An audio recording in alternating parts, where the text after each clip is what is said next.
What does it mean to support Black Lives Matter? If a pollster asks you that question, as they often do you strongly or somewhat support the Black Lives Matter movement?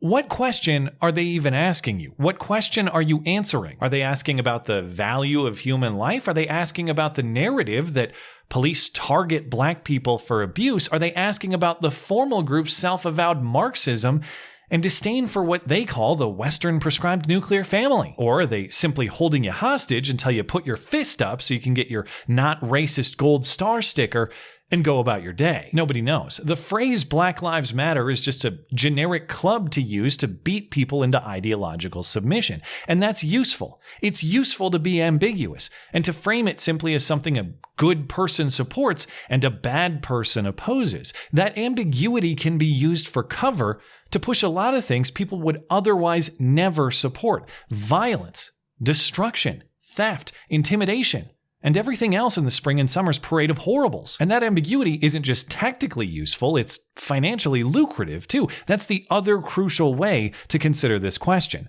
What does it mean to support Black Lives Matter with money? Assuming you voluntarily cut the check, of course, and they don't just take it through the broken windows of your storefront. Where is that money going? To whom and for what purposes? Millions of dollars flooded organizations with progressive-sounding names after the George Floyd incident without much care or concern. Does it say Black Lives Matter? If so, cut a check and be a good person. The trouble is, though, Black Lives Matter, the title, is as ambiguous as its meaning. It is not a trademarked term. Anyone can use it for any commercial purpose they want, which of course has led opportunistic revolutionaries to capitalize in ways the movement otherwise condemns. 2 years ago, Facebook's most popular Black Lives Matter page was run by some middle-aged Australian white guy just cashing in. Much of his money was made just selling t-shirts. There's nothing wrong with that necessarily.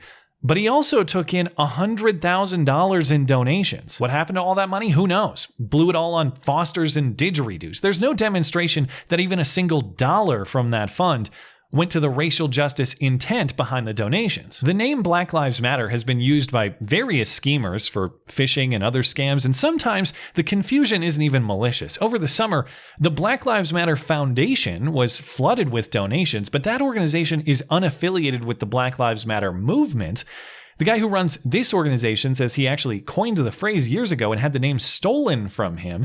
He says his goal is to bring the community and police together to live in harmony, not to malign and defund the police, as is proposed elsewhere. Nobody really knows what they're supporting when they cut these checks. Best case scenario, if the person handling your money is honest, you're paying U-Haul rental fees to cover riot logistics. Worst case scenario, you're also paying U-Haul rental fees for some guy to move out of his mom's basement into much nicer living quarters. And nice suits and some guns to protect it all. Apparently, headline, Atlanta-based activist faces federal fraud charges over Black Lives Matter funds. This is Sir Maejor Page, the self-described Minister of Justice. Hey Toledo, what's up? I go by the name of Sir Maejor, the Minister of Justice, always fighting for justice for you and those who need a leg up. He was diagnosed at birth with albinism, if you're curious about his appearance. His Instagram account ironically still lists him as for the people, as with every revolutionary spouting that mantra. You can bet it means I'm for myself at your expense.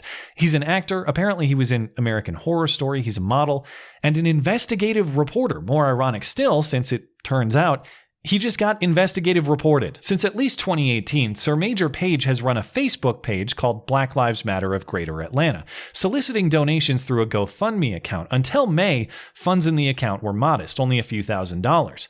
Until George Floyd's death made it rain, and Page's organization raised nearly $500,000 between June and August. During that time, Page was representing his organization as a charity. He was answering donor questions saying all the money would be used to fight for George Floyd and other, quote, movement-related expenses, which isn't necessarily a lie. There was a costly movement into a much nicer house, or at least as nice of a house as $112,000 will get you in Toledo. And of course, with a castle like that, you gotta protect it. So he bought a pistol and 2 rifles as well. And if Mark McCloskey taught us anything this summer, the fashion of how you defend your home is just as important as the weapon choice. So Page bought tailored suits, he bought food, entertainment, a security system, all of this on a debit card linked to the account that received all that easy Black Lives Matter Facebook and GoFundMe cash. Now, it's plenty ironic that this for the people revolutionary was actually fleecing the people with no revolution to show for it. It's plenty ironic that he calls himself a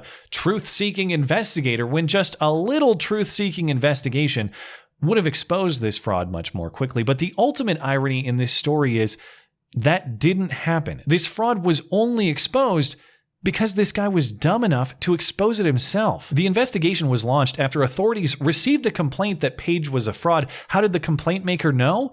Because Page was doing live streams showing off his new clothes and flaunting himself in hotel rooms and office spaces and bragging about the money he has, his luxurious cufflinks and his $150 ties. It wasn't the scrutiny of any journalist with the stones to actually challenge this Black Lives Matter virtue signal that brought this guy to justice, and it certainly wasn't the integrity of the process over at Facebook or GoFundMe either. For all the talk they do about keeping users safe, it looks like they spend a lot more time on policing speech and feelings than they do actual crime. Page represented his group to Facebook as a nonprofit, thus Facebook allowed him to fundraise on the platform. But his organization's nonprofit status was revoked in 2019 after failing to file tax documentation for 3 consecutive years. Any minimal standard for demonstrating and verifying charity status would have caught that issue. But instead of vetting the page for legitimacy, Facebook was too busy vetting your comments on it to make sure they aren't racist. On Friday, the FBI searched Page's home and confiscated still more property, decorative lamps, a gigantic high-def TV, and other luxuries. But hey, at least he bought these Black Lives Matter signs out front, right? That's a legitimate use of the money, isn't it? It appears obnoxious virtue signaling is the only activist accomplishment this guy has. Did he help anyone in need in Atlanta or Toledo? No. Did he succeed in passing any policy reforms? No. He just yelled at people and tricked you into buying his lunch for the day. I was looking over his YouTube channel to see how nice the suits were, as well as what, if anything, this guy has ever accomplished with this bit. But that's all it is. It's just him yelling at you through his phone and yelling at other people while recording them, and somehow calling this effort the pursuit of change and justice.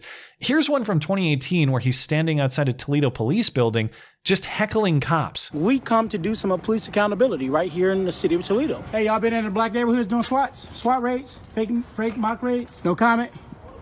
Y'all been terrorizing black neighborhoods today? No comment? Y'all been harassing black folks today? Doing raids in black neighborhoods today? Speaking of raiding black people, isn't that how you paid for that nice suit?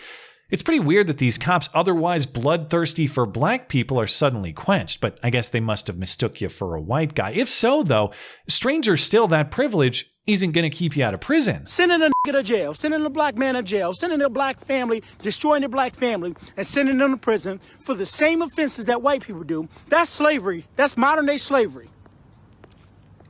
That's modern-day slavery. Well, as he's about to learn, sending people to prison for crimes isn't slavery. It's justice. And fundamentally, the reason slavery is wrong is because it's the theft of someone else's property. It is the theft of that person's labor to which you have no right. It is wrong to steal someone else's property, whether you do it by force or whether you do it by deception, Sir Maejor. But hey, at least you'll have plenty of time on the plantation to think about these moral considerations. So I look forward to your next video with your thoughts on the issue, Sir Maejor. I know it's going to be a few years, up to 20 according to the sentencing guidelines, but that's okay. I'm patient. I'm subscribing, and I'll wait it out. And besides, that counts as my good deed for the day, too. The most important thing a person can do, the civic duty behind this entire story in the first place. Virtue signaling to show I'm not racist. Thanks as always for listening and for supporting this channel. Always appreciate that thoughtful discussion down below, and especially over on Twitter. That is at ML Christiansen. You're always welcome to coming out and chat in my live streams. Those are linked down in the description. Looking forward to it. Goodbye.